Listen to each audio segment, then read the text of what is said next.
Dream time with God. I've had dreams that changed me.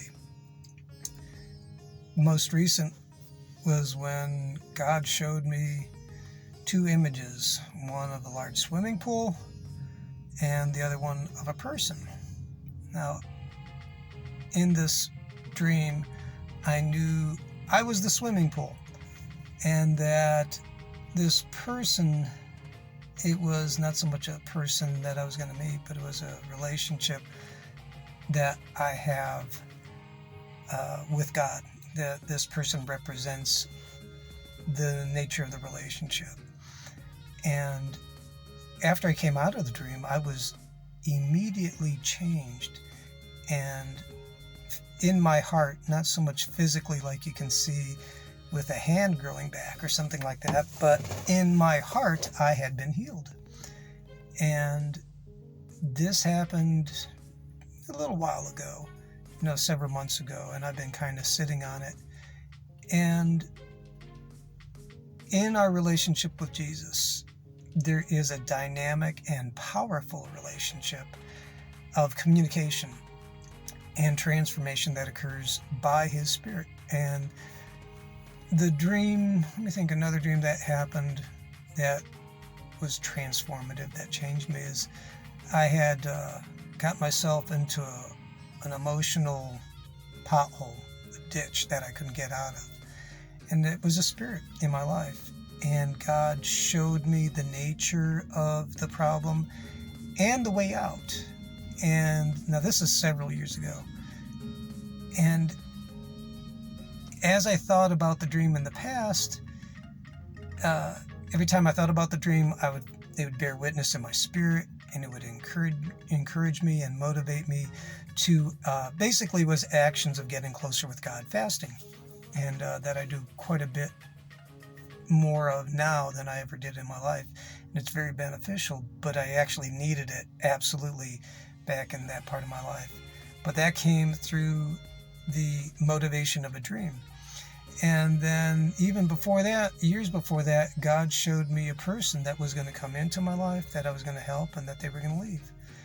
And again, when I would think about the dream, it would motivate me. The Spirit of God would bear witness in me that the dream was from Him and that it's true and that He will bring it to pass. And in the Bible, Old Testament and New Testament, there are several times where God speaks. One of the best ones is Joseph, when he was given dreams to interpret from Pharaoh, because Pharaoh had had 3 dreams. Basically, there was a famine coming, and Joseph was chosen by God to interpret those dreams. And Joseph himself had dreams saying that how he was going to rise into power and that how he would be a leader.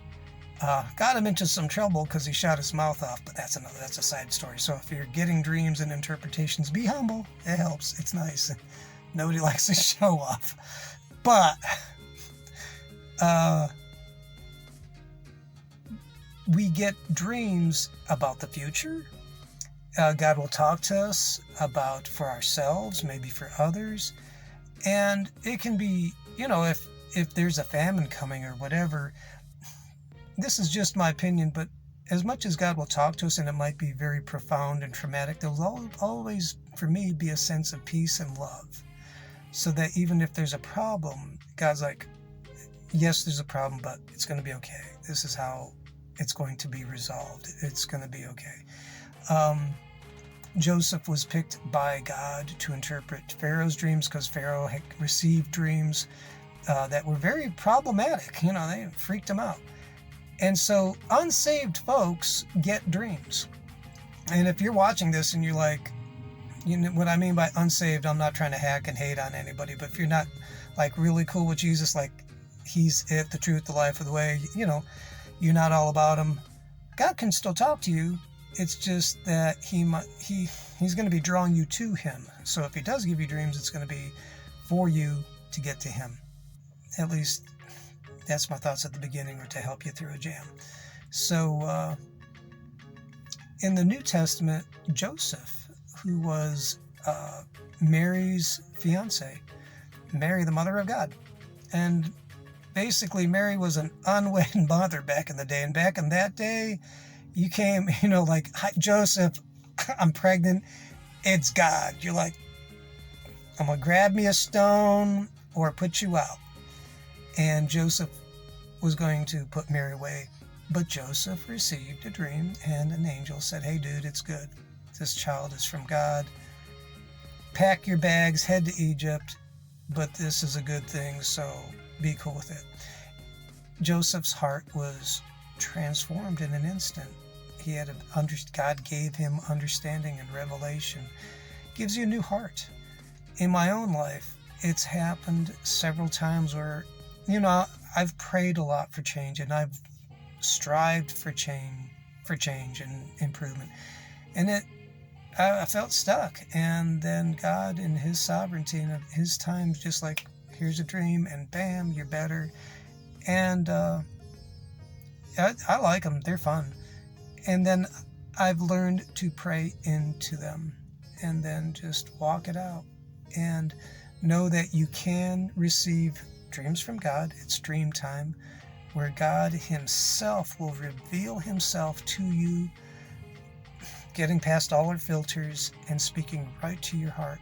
Use the Bible to interpret things. Kind of like the Constitution is like the blueprint for the United States. The Bible is the way we define dreams. And it's not so much like black means bad and white means good, and an eagle means this and a raven means this. It's more general in that, does it lead you to God? Does it, like Book of Galatians, does it have the fruits of the Spirit when you have the dream? Does it leave you with peace, love, joy, kindness, temperance, just things that are of a good nature? Now, that's what I mean by the Bible defining it. And if it does lead you to something that's good, all right, pray into it and know that God's talking to you. Now, it's on the flip side. If it's telling you something sketchy, or by all means, even if there's an angel in it, but it's bad, you're allowed to say, "No, later, dude, bye." And, you can ask for dreams. It's legal, and you're allowed to discern them. If you get a dream, you don't like, "Oh, I had a dream of an angel, so everything it said must be good." You're allowed to go, "Hey, God, or is this you? Is this cool?" And then when you discern it, and once you know it is God, you're allowed to run with it, enjoy it, and just, let it rip, and really run with it. So God talks to us in our dreams. We interpret them by the Word of God, also the Spirit of God. What's relevant to us, what's good to us. Like if you were raised, and you had dogs around you, and they were big, and you loved them, and you see a dog in your dream, it could be something good. Now, if you were attacked as a child and it was bad, it could be bad. Filter. You're allowed to God gives the interpretations. You're allowed to ask God for the interpretation, and you're allowed to interpret it through yourself as well. That's important. It's not science, it's art. That's my opinion. So with that, enjoy the art of living with God, with interpreting His presence, practicing the presence of God in dreams, and know that when you start going to sleep, when you fall asleep, that's when He can wake you up, and enjoy it. Just understand it's the process by which He communicates with us. It's something incredibly powerful and valuable. So keep your eyes open, and write it down, vlog about it, and pray into it. And God will get you your answer that you want to the end that is beneficial. And enjoy the ride till then, and enjoy the outcome, which is going to be Jesus. So give your heart to Jesus today. Tell Him I said hi, and catch you later. Bye.